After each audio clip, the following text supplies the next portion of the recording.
Sila Renz, kamusta? Ay! Ayan na nga. Yan na nga, ang sinasabi. Baba, lalakad ako. Lalakad ako.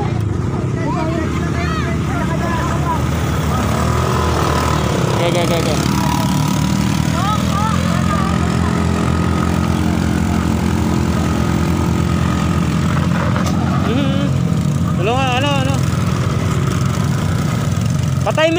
Patay mo yung makina.